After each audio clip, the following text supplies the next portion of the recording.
But one thing I wanted to talk about, so Brandon, you alluded to this a little bit, and to what we were talking about during the CM Punk segment, and that is scripts. And this past Monday on Raw, I attended Raw in Wilkes-Barre, Pennsylvania, and I was pretty close to a lot of the production people. For those who don't know, if there's two sides of the arena, right? There's the hard cam side where you see everybody on TV. And then there's the TV side where a lot of times if they're not selling a lot of tickets, that side can sometimes be completely empty, as we've seen with AEW pictures, right? But I had the fortunate ability to be sitting on that side. Monday Night Raw was a sellout from Wilkes-Barre. So they used the whole arena. So I was sitting literally right next to the camera. I mean, we kind of joked if we wanted to make our a statement, I guess, on television that could never essentially be rid of during the main event, we could have probably pushed the camera and obviously we would have been kicked out and probably never be able to attend a WWE show again. But there would have been that segment that you would have been watching the main event of Raw, and for like 2 seconds, the screen would have blurred out on you and would be able to look back on that for all of time and say, hey, that was me. Well, then if you were going to do that and go out with a bang, make sure you just put the heel to the face logo up there. Then you really get it right. Yeah, we could have put it right over the lens there. Our seats were like right up against the camera. They had them kind of like curtained off. So the section we were sitting in, the camera guy was in the middle of the section, and then each section there was like a barricade on the sides, or like like a tar or like a rope alongside the camera. So like we were sitting next to the camera, and then obviously he took up like a middle part of the section, which they couldn't sell the seats because there's a camera guy there. So we were right next to there, but also next to a lot of the people who work. We were next to all the ring crew. Right in front of us was all the ring crew. I could see the lady who was doing everything for social media. She was editing all the shots that you saw like on USA Network, all the pictures. She was putting them on WWE.com, and literally going frame by frame by frame. I could see her looking at thousands and thousands of photos and getting that perfect shot of Seth Rollins holding the belt, what have you. But also sitting there, what we noticed was a lot of the script runners, the people who run the scripts back and forth. And there was a few instances where I'm well aware, of the script. And what I mean by that is I feel like I didn't have great seats in 1998 going to WWF shows back in the day. But at this show, I saw a physical copy of the script a ton. I saw people just casually reading the script ringside. I saw them handing the scripts off. I saw them flipping through the pages, just and not looking around, not being very cognizant of who's behind them, who they're sitting next to. I mean, I'm right there. Not once ever did the script runner ever look to see where I was, if I was looking, do anything to kind of shield this. He sat on a transformer box right next to me and just started flipping through the script like it was nothing. But on top of all of that, for those of you who I know follow social media, which pretty much is everybody, there's actually a few websites and a few accounts out there that are not just your typical rumor mills, but are actually people who are getting things almost factually correct and are, let's give them credit due. They are in the know, and they're in the know to the point that they are saying things that aren't just, hey, I have a feeling this is going to happen, but they're saying things like, people within the company are saying these things. The script tonight says this. Tonight is a great example. So we're recording this on Friday following SmackDown, and this person put out that the internal documents say that the Survivor Series War Games women's match has damage control with Asuka versus Charlotte, Bianca, and Shotzi as of right now.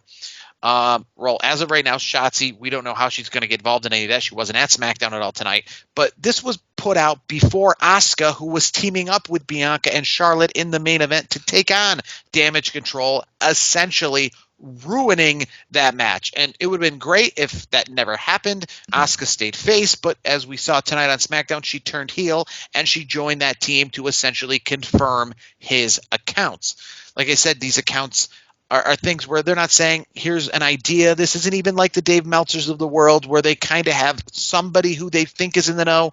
It's to a point that these things are getting out, that this is somebody who is working in WWE, and if it's not somebody working in WWE, he's friends with somebody who works in WWE who is not keeping anything secret. And I bring this up because I don't know if it's WWE's perspective of just not caring, but I feel like they're just getting lazy, and these are things that we never had happen before. There's always been 1-800 numbers. There's always been hotlines you could call. I did all the time when I was a kid, called the hotlines, and never did they have any of this factual thing. WWE, whether it be Vince McMahon, whether it be Bruce Pritchard, whoever working backstage, things were a lot more held under the cuff. Yeah. Things were not to get out.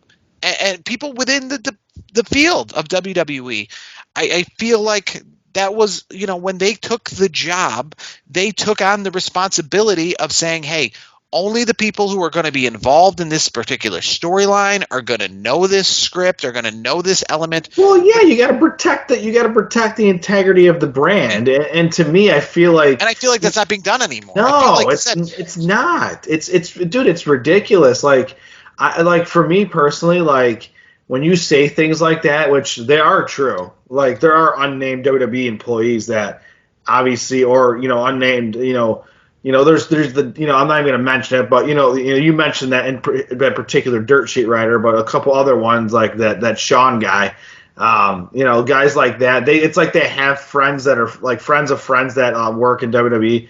Like, to me, like, if I wish WWE would be more investigative, and if those people are there, they should be fired. And I don't even like, I don't like people losing their jobs, but for me, like, you don't, like, we're, in my line of work, you're not putting out, your integrity or your intellectual properties of your company to just the general public. And to me, the intellectual property is the scripts, and it's things that WWE wants that, typically they want to keep under wraps. So to me, I feel like if it's like anything else, like you go on a television show or you work for a television show, you literally have to sign your rights away that say, I cannot speak about this until after the show airs 6 months later on television. So it's, to me, that's how it should be, and shame on those people that are in the know, that are spilling the beans to these dirt sheet writers. Because here's the thing, and I don't care, like, this might tick some people off, but a lot of those dirt sheet writers, to me, I don't feel like they know anything else more than what we know,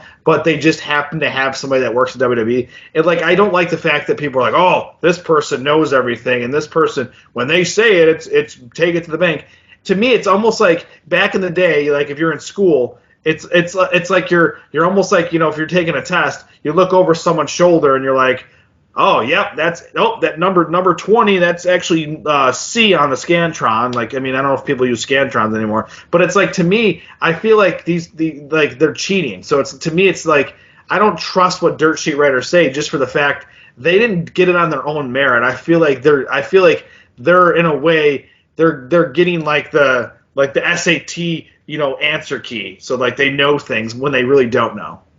Yeah, and here's the thing, like, and this is a story for another day about stopping fans themselves within the arena, but just specifically thinking, with cell phones nowadays and people, bringing cell phones into the arenas. If a fan posts something that they see, that they can see through the everyday lens of a fan, like, for example, if I go to a show or somebody goes to a show and they can, where their seat's located, they can peek backstage and they can take a photo or something like that. You can't really stop that. You can't really fault that fan. He's just trying to do something, see something cool that, hey, I've never had ringside seats before. So, hey, by having ringside seats, I get to see something that I've never seen before. And it kind of gives me some of that social media clout, to do that, because I get to see this thing and maybe I can share this with the world and it's of interest, right? I won't say that I've lied and done that myself, because I have. I've been somewhere before where I never expected to be, and oh my God, I see someone out of character, I see someone out of costume, or I can see a wrestler who I didn't know was making a return or coming out, and say, hey, I didn't know Rey Mysterio was on the card, but hey, look, there he is, like, in the back. My seats are located where I can see him. That's one thing, and that's also going to be one or two instances alone. Like, I'm physically at that arena. I came in at the time that WWE said I could come in. They have this set up. They picked how this place is set up. So if I see something, like, that's on them, right? I didn't do anything. I didn't break any rules. I'm not an internal employee or anything like that. And frankly, I'm at a show here in, New York City or Buffalo or wherever. I'm not going to just be following them place by place and doing that every single show. That's just a one-time thing. But this, I'll speak it out loud. There's a Twitter account called Wrestle Votes, and I've been around for a couple of years now. So this isn't just a 2-month thing. This is going on a couple of years. years, and he's actually tweeting out where he uses the words internal documents or internal discussion. And anything in any walk of life in where I could say internal, that means that it's not supposed to get out. And I just feel like the fact that he did that one time 2 years ago, and it's 2 years later, and he's done it hundreds of times since, and that nobody said, listen, like, hey, great, Seth Rollins, we got to talk about your title reign, but we need to have a meeting here, time out. Who is this? Like, this needs to stop, that kind of thing. I feel like it's definitely gotten back to somebody. I mean, this isn't like they're just completely in their own world. Like, I work for, like a state or county agency, and maybe they're not keeping up on social media that much because they're not a media entity.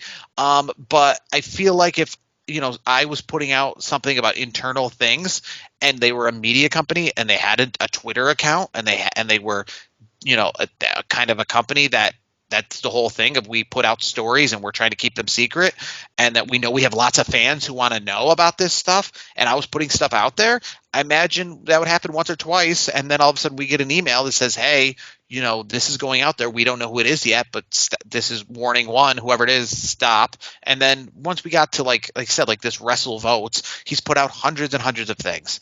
I think we're at a point now. It's like, how is he still doing this? How is whoever he's getting this information from, or if he's employed, how is this not like been fixed? Or you know what? I'll say this, and just to play devil's advocate, I don't think this is actually happening. But watch, it's probably somebody that's higher up just trolling fans. Like they have how like Kevin Durant in the NBA has he's got like an alter account, like I forget, like what do they call him, like a fake account or like a different Twitter handle. No, and I would understand that if most of the information was incorrect, right? I'd get that with the whole trolling fans, kind of leading them the wrong way. I've seen that before too, where people put that stuff out there. They say stuff to make them look like experts when they're really just misdirecting. Dude, they do it in the Royal Rumble every year. Like somebody puts out this BS list of like every entrant 1 through 30, and there's so many people. They're like, oh my God, so and so's number 28. It's like, yes. And then they don't come out at 28. To me, like that's the problem as wrestling fans. I feel like these dirt sheet writers that get this type of information, it ruins it for the ones that like they write for they actually write because they're fans like us.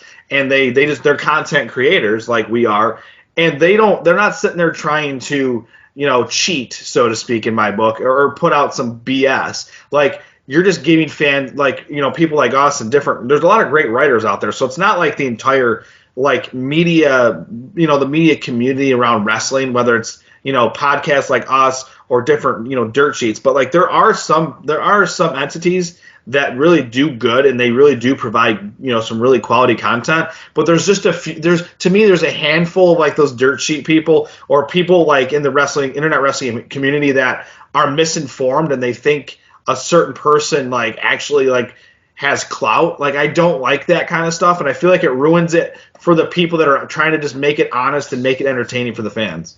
Like if I was WWE and I see people, there's hundreds of people putting stuff out there, and like yes, you can ignore most of it. You can see it out there, and you can just laugh at it and go, "That person's got that completely wrong." JBL used to say that all the time about Dave Meltzer. He'd read Dave Meltzer's stuff and go, "Boy, like he just laugh and say he's got that so wrong, whatever," and that's fine. But if I was WWE and I was looking at like let's say this specific Wrestle Votes account, I'd say it's not just saying I think someone's going to turn heel tonight or or some sort of rumor that is obviously 50-50. Sometimes they're right, sometimes they're not. It's just based on educated guesses. But actually saying like internal documents say that Vince McMahon will come out tonight at the 8:40 mark of SmackDown and announce something big. That would be a red flag. I'd go, whoa, that's an actual like somebody is internally. And the reason, obviously, I say this because I said Monday Night Raw. I see scripts. That would be if I ran WWE, I would go out like a fan, like a secret shopper, and I would say, and if I saw a script, meaning I physically see someone opening a script in the presence of fans, somewhere where somebody with a phone can take a picture in the presence of fans, you're not blocking it, you're not under, just looking at it, somewhere where fans aren't around. You're not over off in the corner looking at it behind the stage. You're out in the open, literally in the middle of a match, looking at the script. I would go up to that. It would be, like I said, like a secret shopper kind of situation.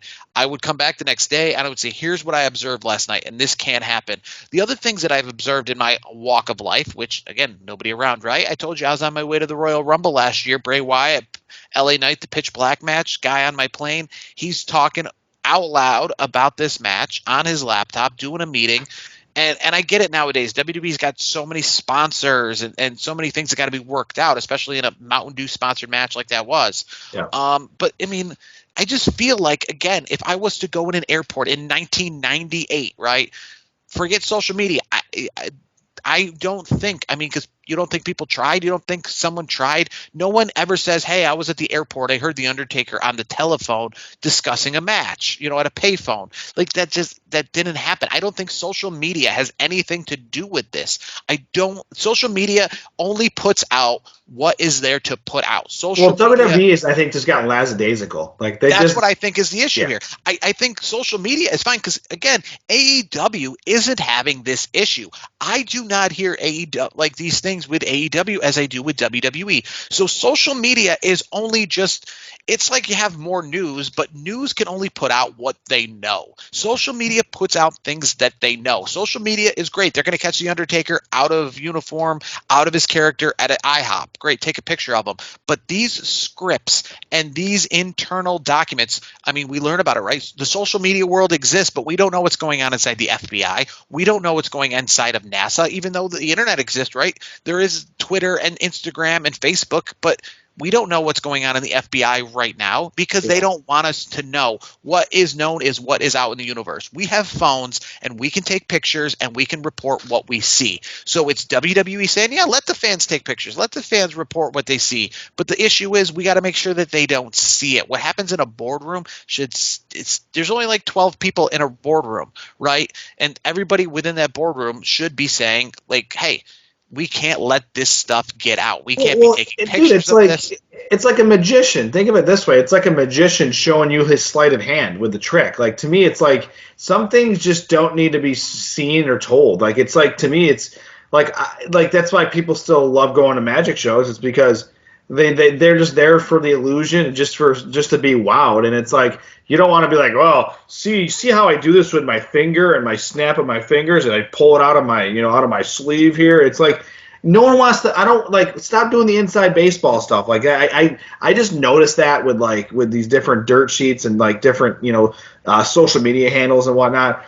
I'll be honest with you, like I've actually toned down personally. I've toned down a lot of my wrestling like accounts, like, because like I see these random people like just it's just frustrating because I feel like they're ruining it for folks that actually want to be surprised. Like, for me as a wrestling fan, like, it reminds me of being surprised was fun back in the 98 year, 99, like back in those days. And it, like you said, it's not because of social media. Like, social media has nothing to do with it for me. It's the whole, like, WWE just, I feel like they don't protect their brand as much as they should. And I don't like that part of it. Like, WWE's done a really good job lately. Like, Triple H has done a really good job. Like, the products hasn't been stale. It's been really riveting television. It's been a lot of fun. There's been a great matches, great stories. Like, they're building some really good. They're building the brand is really good and stable right now. But I feel like what they need to start working on is they need to tighten the ship, because as the old saying goes, loose lips sink ships. Simple as that. And, I do wonder if there is even any talk about secrecy anymore. Meaning, I know obviously in 1998, kayfabe, in 1990, pretty much anything in the past, right? Kayfabe was a huge thing, right? Keeping things under wrap was huge. But I wonder because we have so many people working for WWE nowadays that didn't used to work for WWE. I feel like there's more employees in that company than ever before when it comes to like sponsorship people, revenue people, advertising people, like multiple, not just writers themselves, but, editors and producers and people who just run the scripts back and forth, who don't even write the scripts, right? People who make sure the product placement, as we're going to see in the future with more advertising, even including on the ring in WWE, which is going to be something we're going to see. We've heard now going into the future. But just obviously, so much of WWE is being put out there, and they have so many employees and so many social media executives and what have you, that I just wonder if it's ever even discussed anymore. If it's one of those things now, it's similar to your job and it's similar to my job, right? When cell phones were new and we and all this stuff started, we had cell phone policies and policies about tattoos and policies about this. And now I'm at a point, I'll be honest with you, not one time at my current job have we ever had a policy that said anything about like appearance, anything about tattoos, because they just don't care anymore, and it's just what it is. It's what it is. Well, I guess we'll handle it we those used to be things in which were staples. I feel like when you got hired at WWE, keeping things under wraps was probably something that they talked to you about, like that was part of your job function. Now I feel like we don't bring it up. We don't even bring it up, and, Yeah. and then if like I feel like if they told the person, hey, the script got out, I feel like he'd probably have a good defense of going, is that against the rules? And you go, well, now that I think about it, we never told you not to do it. That kind of thing. Yeah. So I just wonder what within WWE, and we heard during COVID, I heard the last time I heard anything, Vince McMahon was very strict and said that, again, this also got out though, that if anybody gave out anything that happened at WrestleMania, because it was obviously filmed very far in advance, WrestleMania 2020 during COVID, right? But he said that getting anything coming out from this WrestleMania, any of the results getting out there before it airs is a fireable offense. I did hear that then, but since then and about anything else, I haven't heard that. I feel like even him saying that is one of those things in where like he probably had to say that about that specific event because again, that wasn't just a foregone thought. That wasn't something that they already knew. Like, hey guys, I just want to sit you down and know that it is unacceptable for you to tell the results for this match. But I think in 1999, if WrestleMania was taped a week in advance, you wouldn't have to say that because that would be every single show's policy, any show's policy, letting out what happened on Monday Night Raw or SmackDown or WrestleMania. It's all under the same umbrella. It's all a fireable offense. You know what I mean? So, again, like kind of with the cell phones, my company now might say, hey guys, I just want to let you know we're going into a big board meeting. You can't use your phone in this meeting. They'd have to say that because we can use our phones anytime we feel like it. That's not a policy. But if you go back 10 years ago, you wouldn't have to say that because it would just be the same policy as it is for any other moment of the workday, right? Things in that sense have changed. So I really wonder if WWE is just lazy where they have to be specific. Say, hey, by the way, guys, specifically about this event, you can't let the results out. Instead of just saying, hey, that should be foregone. It's like specifically today, you can't sexually harass your coworkers. That should just be like an umbrella thing of like everything should follow under that. So I will say if WWE, as a fan of WWE, I just want to say, do better.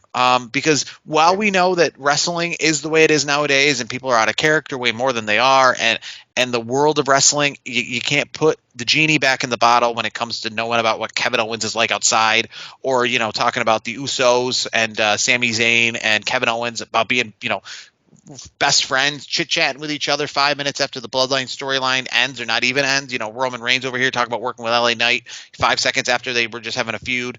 I get it. We can't go back to that. We can't go back to the days where Undertaker was his character 24 hours a day. We don't really know how he felt about Mick Foley and Hell in a Cell until 15 years later or something. Nowadays, Undertaker and Mick Foley would have that retrospective about Hell in a Cell the next day. They would go, hey, look at me throwing you off the cell, and they'd be telling you what happened.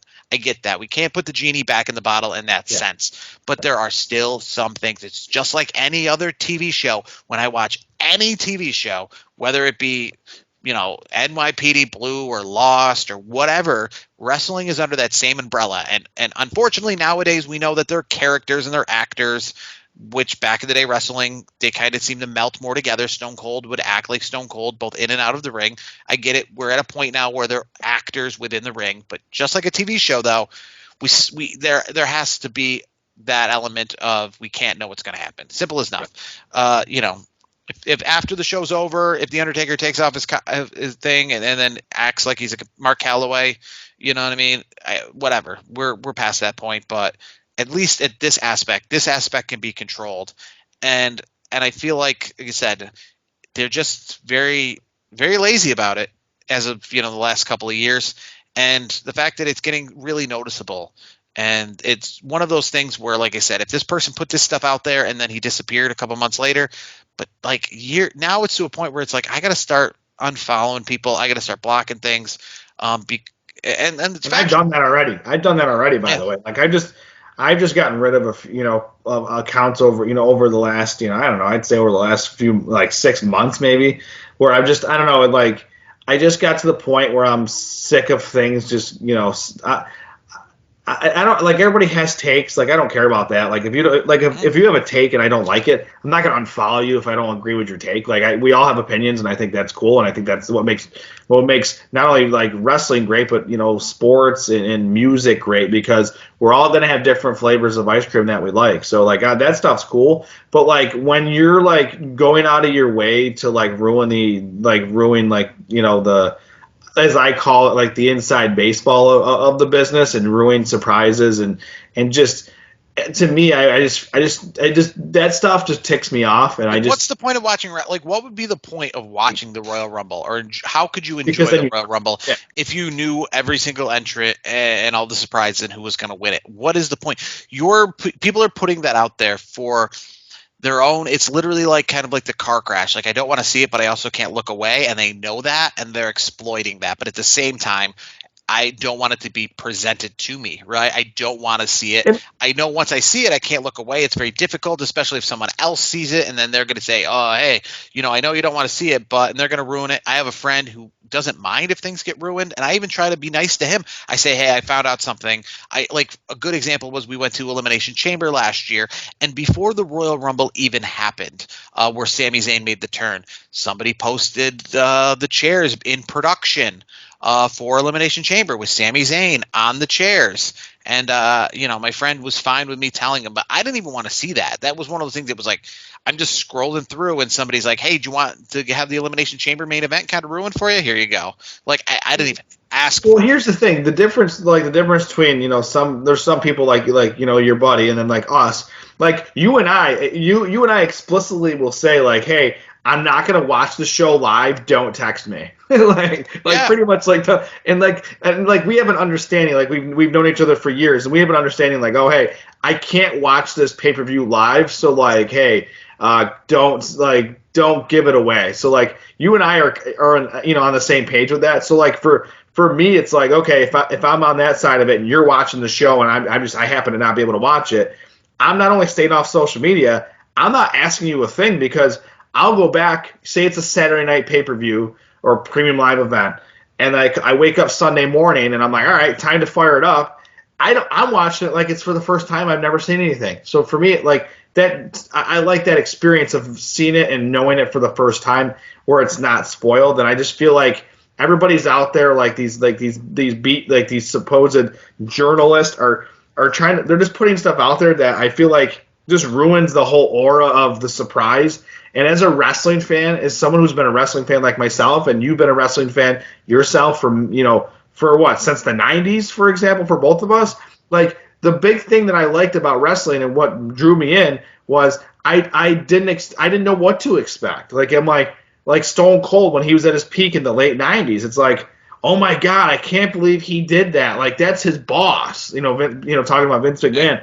Like I would have been so mad if social media or like these different writers or stuff out there, got the sheet that says, oh, Stone Cold's going to come out with a beer truck and spray the ring, and then Vince is going to swim around like he's drowning in it, like he's swimming in it, and it's like, I don't want any of that. I just want it to happen. And that's where I'm at with those type of quote unquote reporters.